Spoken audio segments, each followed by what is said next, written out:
And our first speaker is Krishi Sharma, and she'll be giving a talk. Well, she is a software developer in artificial intelligence and has been for around 5 years. She'll be giving a talk on innovation in the age of regulation.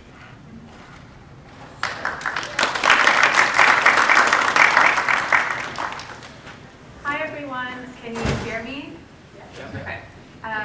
Welcome to my talk on innovation in the age of regulation.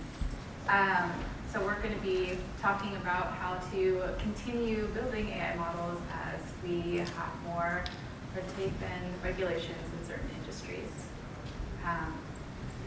It's hard to believe that it was just a year ago where we really started seeing AI pop up in the mainstream. I've been working in the AI industry for 4 years now, and I remember that it felt kind of weird to hear all of my friends starting to care and talk about AI. It felt overnight, and it was kind of overnight. In just 5 days, ChatGPT went from not being known to having 1 million users, which is the fastest compared to all of these other applications that we are so used to. People started to get worried about what AI means for our world and asked ourselves, does this mean that it's going to take over how we think? Does this mean it's going to change how we plan war? And where do we stop? Where is the line for how to build AI and where to use AI? Is AI our friend or is it a foe? As this all started coming out, more and more countries started to put out regulations around where AI can be used, how it can be built, and most importantly, how that data can be accumulated. Without the training data, which is our data, you can't train an AI model. Most notably is the EU's General Data Protection Act, which was rolled out a few years ago, and coming up, the Artificial Intelligence Act. And a little bit closer to home was on Monday with Biden's executive order outlining how we can use AI and where is the limit within the US. So as all this comes up, it really begs the question of how do we continue innovating on regulated data? How can we make sure that we can build AI models without impinging on the privacy of personal and private data? And it's kind of a two-pronged question for AI developers because you want to continue building AI and you want to continue improving on the technology that's out there, but at the same time, you are also a consumer of AI, and so you understand kind of the notion of going too far. To really do that, I'm going to talk about why classical ML approaches don't really work for training on data that has protections around how you can copy it or whether you can even access it at all. For those of you who are more in industries like healthcare or telecommunications, you might know things like the HIPAA Act, where you can't access or move the data off of the original server that it's on. So with classical machine learning, you typically have a server, and then you have the different devices that contain the data. The data is the red dot. Usually that data is copied over or moved to the central server, which serves as both the data storage and the compute for the model. The server does the computations, trains the model, and outputs this lovely thing that we end up using, and we end up kind of enjoying as a consumer, depending on the product. The other approach to make AI more scalable, there are 3 issues with classical machine learning. The first one is data privacy, which is what we're here about today. It requires the data to be moved from the devices to the central server, which means that in certain countries you might have to require consent, meaning that you may not get access to all of the data that may be available, and you may not be able to do it at all in certain industries. The second one is security concern. So once that data is on that central server that some company owns, it's their job to make sure that it doesn't get leaked, that there isn't some kind of security breach, because that can cost millions of dollars, as some companies have seen in the past. And then the third one is just scalability. There's only so much you can vertically scale just one server to accommodate for training on as many data sets as you can to ensure a generalizable and diversified model. So that's why classical ML isn't necessarily going to be the best fit as we continue moving into this more regulated environment. But what about distributed machine learning? So with distributed machine learning, you have the server and all of the devices that contain your data that you want to train on. And just like classical machine learning, that data moves to the server.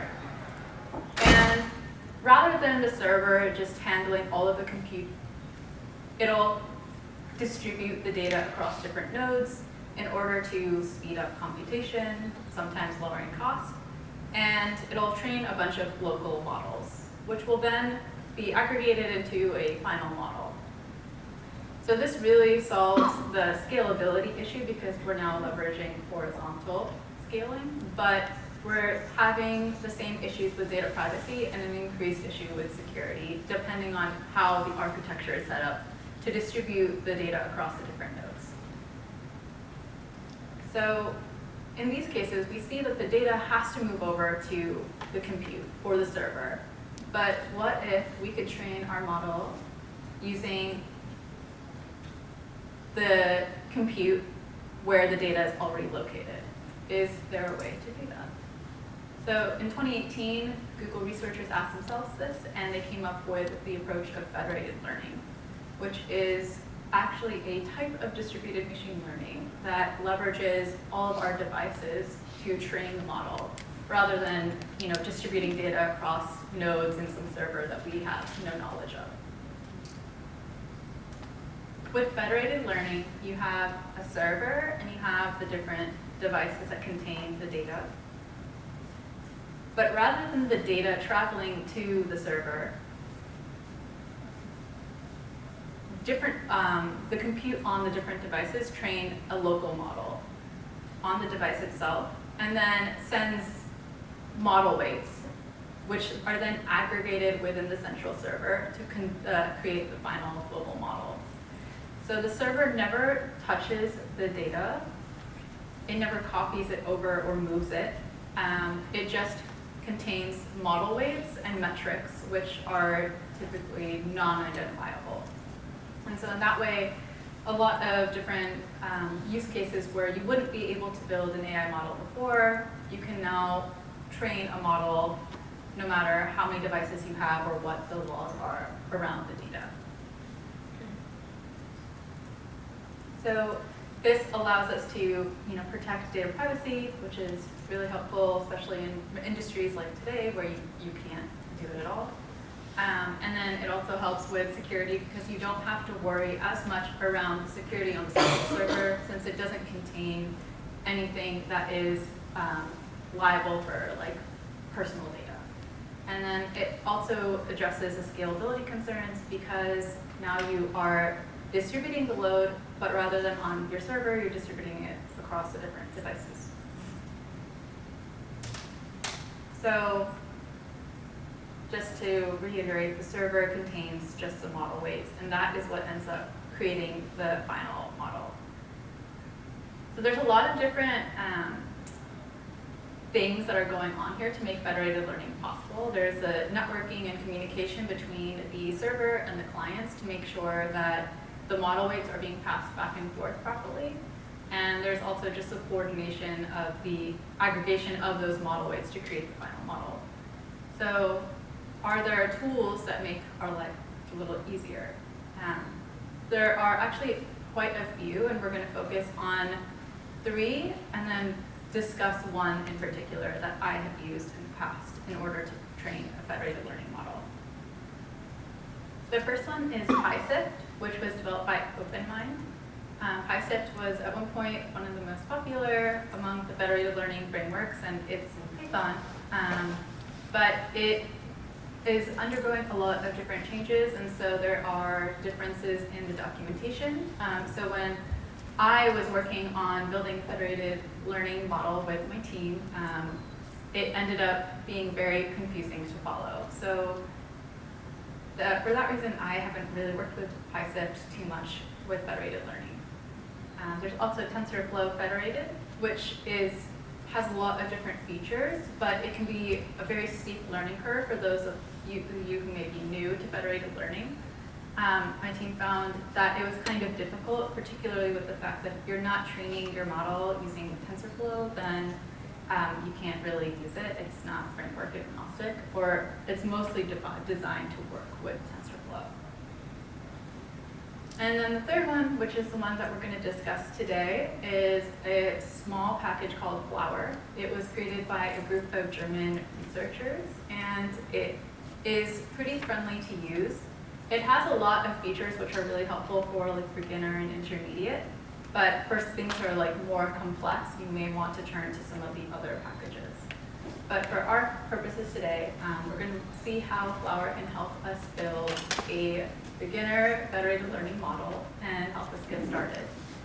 It's also framework agnostic, which means that if you're at the very beginning of your project, you can start implementing the federated learning framework right away, rather than having to kind of wait until you've locked in on the design for the model. I also support it because SpongeBob supports it.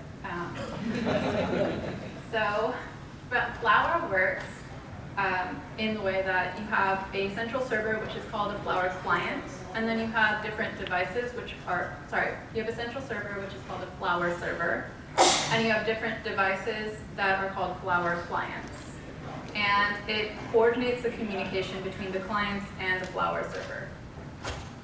So each of the clients will have their own training data, but to initiate a Flower training round, you need to first give the server some set of weights to kick off training, because right now it has nothing, it's just waiting. So it'll wait for one client to connect to that server, and it'll kick off training. So for example, on this mobile phone, that's the first client that this has connected to. It'll kick off training and wait until it receives an initial set of weights. The server will then pass down that first set of weights to all of the devices and kick off training across all of those devices. There will be a local model for each device based on the data that is located on that source, and an evaluation round that will happen using whatever data is on that source as well.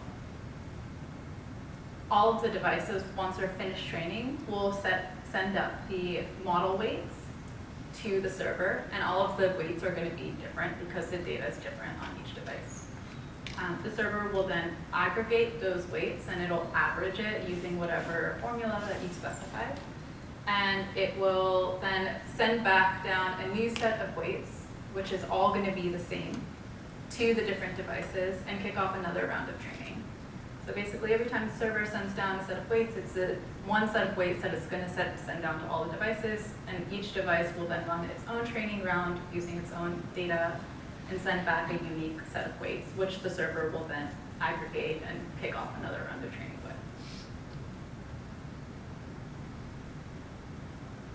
So there's that back and forth communication that ends up producing a global model.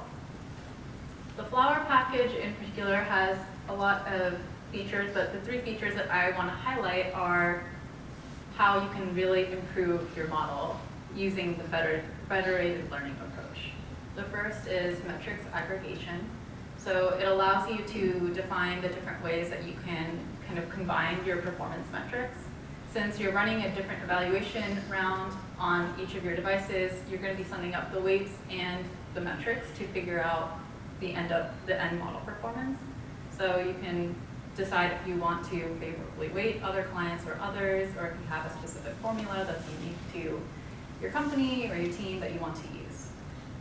The second is model aggregation techniques.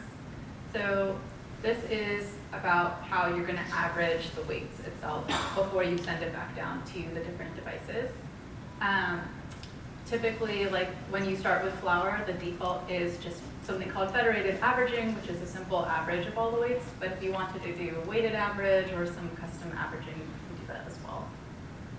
And the third one is model weight compression. So this will reduce the size of the weights and allow for faster communication and therefore faster training between the server and the clients. So when I've used federated learning in the past,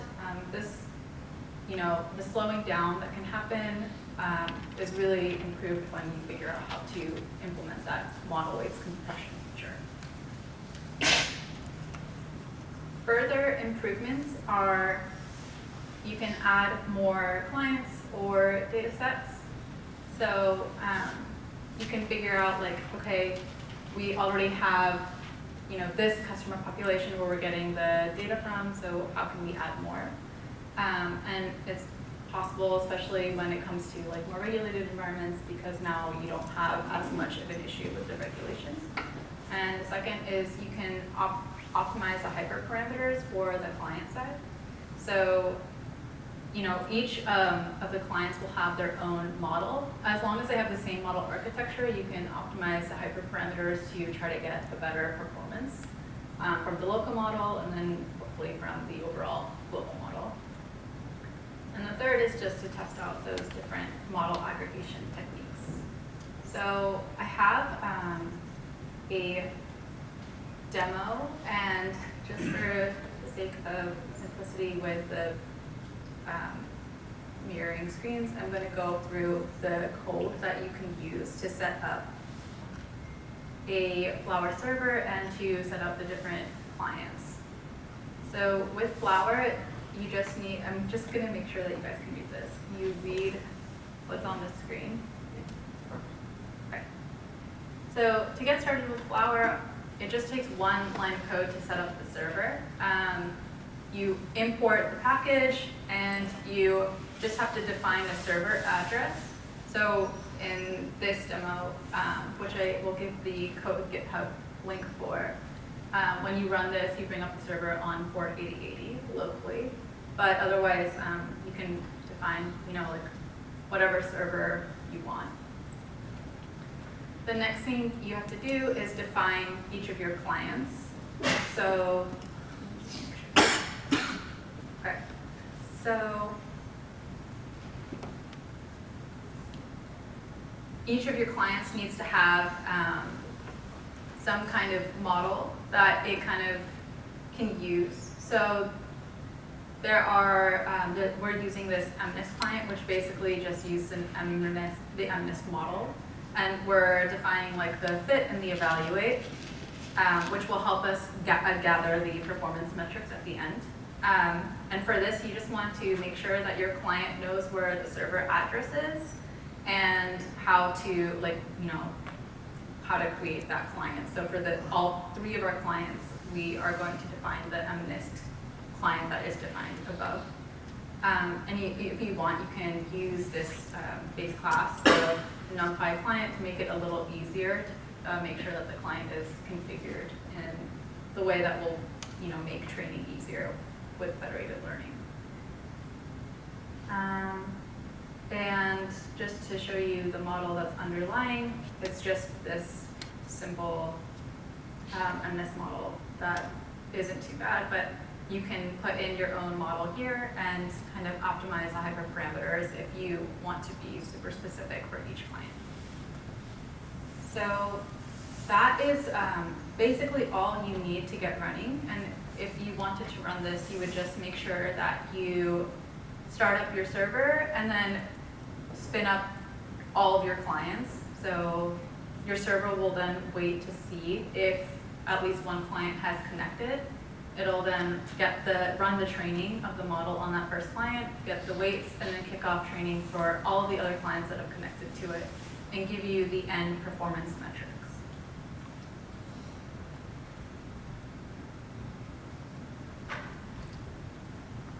So overall, federated learning allows you to have a more secure way to train your model, and because you're getting the predictions are running locally on your device, you get the predictions in real time because you don't have to wait for that lag between the device to communicate with the server and run the predictions on the server. And it also allows you to have more diversified training data set because you get access to more data due to the compliance with regulation. So having used federated learning and Flower before, there are a few things that I would kind of put in mind to consider when deciding how to use federated learning or if it's the right thing to use for your project. And that might make life easier when working with it. The first one is you're constrained by your client's resources. So because federated learning requires the device to have enough compute, you want to make sure that your model is able to run on whatever compute that all of your devices have, because you can't just scale up your server like you could with classical machine learning and distributed machine learning. So ensuring that your model is either tiny enough or that your devices even have compute to train a model is important. The second is that it requires fast, reliable networking, meaning like if you can't communicate between your devices and the server, then that model weight back and forth can't happen, which means that the server will never be able to aggregate all of the model weights for all of your clients. So making sure that you have designed a scenario where there is connectivity is important. And the third is that you won't be able to run a typical data preprocessing pipeline like you would in traditional machine learning. So with traditional machine learning, you have all of your data that's aggregated on the server and you put it through this nice preprocessing pipeline and then you can kick off training. But since you are not actually moving, copying, or really touching the data on the server, you don't have that luxury of defining this nice preprocessing pipeline to make sure that all of your data is in a format that the training pipeline expects. So typically, this approach works best with identically and independently distributed IID data. You can use it with non-IID data, but you would have to make sure that you've designed the processing of the data so it doesn't really depend on all of your data being accumulated in one place. Honestly, that part is the hardest part of federated learning, and it's something to keep in mind. So just understanding what your input data is and how much it varies can really help in the end in terms of understanding why the metrics turned out the way they did. So just to leave you with one last quote by Andrew. Federated learning is the future of AI development. So I hope that this talk has kind of helped you understand a little bit more about how federated learning works and how Flower works. And if you want to run the demo locally, you'll need Docker, or you can copy over the Python scripts into your IDE. But just copy this tiny URL, and my contact is on my website as well as my So thank you so much for the talk, and yeah, I'm here for questions.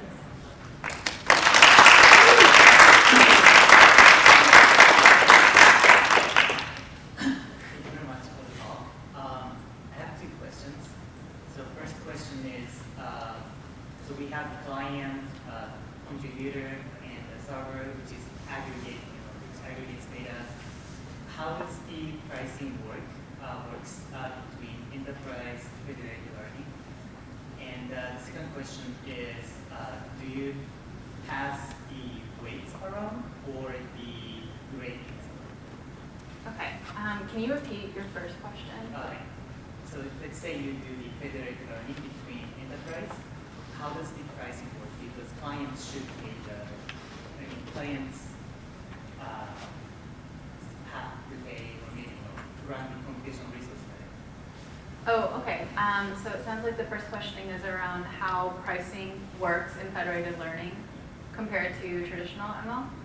Yeah, like aggregators pay for the prices or clients, or how do they share the pricing? Yeah, so I mean, I can't give like exact numbers. It obviously varies for each project, but from my project, I know that the computation is the pricing is a little bit lower because you're not paying for the compute to actually train the model. Your server is merely just aggregating all of the weights, which takes like a lot less resources. And since most of the training is happening on the device, which you don't pay for, unless you're in a scenario where you do, I think the cost is like a little bit lower for particularly like the training part of the model. I'm trying to think. And then you also don't pay for storing all of that data. So your storage cost should also be like minimal.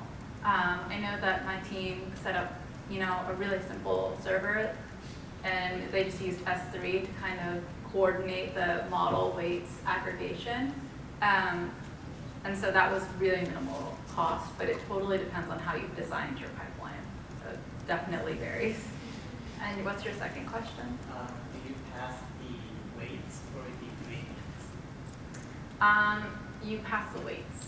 Weights. Yes. So after you complete after you update the weights, you pass the updated weights. Exactly. You pass the updated weights after the training and evaluation have run locally for all of the models.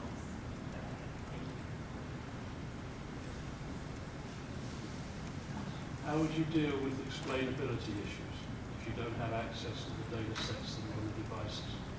Okay, so the question is around how do you deal with explainability issues if you don't have access to the data that's on the devices. So I'm assuming you mean like explainability of the final AI model in terms of how you trained it? Yes, particularly because you would want to use, one of the arguments for using this is that your data is extremely sensitive. So I work under a HIPAA constraint. Okay. And let's just say our compliance attorney is paranoid even by HIPAA standards. So if I can't do at least some level of explainability and refer it back to the data, how do I deal with that? Yeah, so I worked on a project where we were also training on healthcare data across several hospitals. So I know that we had to comply with HIPAA regulation and had to submit a lot of documentation to the FDA for the model. What we did was we were able to kind of talk to the hospitals and get like some permission to at least do some data analysis on the data itself. We didn't copy or move the data over, but because of the nature of that project and the sensitivity of like particularly patient data, we did look at the mammograms themselves. So I think for that case, that's what I would suggest, is seeing if you could actually like do analysis on the underlying data on the server that it resides on. So you don't have to move it, but you can also still look at it. Yeah. Any other questions? Yes. It seems like you're talking about data distributed in some rows of data servers, but or even sometimes where different columns of data on different servers. Yeah, Can you rephrase the question? sure. Are you talking about where there's a restriction when you have certain patients on one server and certain patients on another server, or are you also talking about situations where you have patients with some data on one server and other columns of data on a different server? And also, my follow-up question is like, is there some restriction in terms of just opening and merging these in a data frame that you can't do as well? So those are my questions. Yeah. So the question was around like if what the configuration is in terms of how the data is distributed. Is that Yeah, sure. across the servers, as well as what situations require federated learning. Is that Okay. Sorry, I'm just trying to condense it. So in my case, we had like different hospitals had their own server and they had all of their patients' data. But to train one global model that, for example, like was able to predict the onset of breast cancer, we wanted to train on multiple hospitals' data. And each of those hospitals required that their data stayed on their own like Amazon S3 instance. And so in that case, like it doesn't matter whether you have like patients split across servers. It just depends on what the regulation is in terms of whether you're allowed to touch or move the data from that server at all or not. So that's kind of where it gets hairy. It totally depends on the industry and the like national laws, like, you know, and so I don't know exactly like for all the situations. I just know that that was our situation. And then, did I answer your second Well, question? I also meant like, are there situations where you have data on the same client, or the same patient, where some of the data is in one place, some of the data is in another place? So different columns of data are actually distributed. That's, I didn't have that situation, but I have heard of that situation, and I think, is this allowed for that? That's what I'm asking. yes, Okay. yes, it is allowed. I have a general question about the federated learning concept. When you have many devices of doing the learning and then sending the weights to a central, don't you have now a security problem with the different devices? You don't control the security, you don't control the integrity of the models running on these devices or the integrity of the data. And I don't know what kind of devices you're talking about, but they could be compromised and you don't have any control over that. That's true. So one famous use case for federated learning is the like Google keyboard like swipe, and I think Apple Siri, and they use our like voice recordings and our like text to train their models in order to get that functionality. So in that case, I have no control, for example, over your cell phone and the security around it. I think that's where it calls for how much that matters in terms of the quality of the data. For those products, they decided like, okay, we just want all of the data possible, and we don't really care, for example, like what the quality of that data is like, but it just depends. So I hope that helps. Thank you. Yeah, thank you.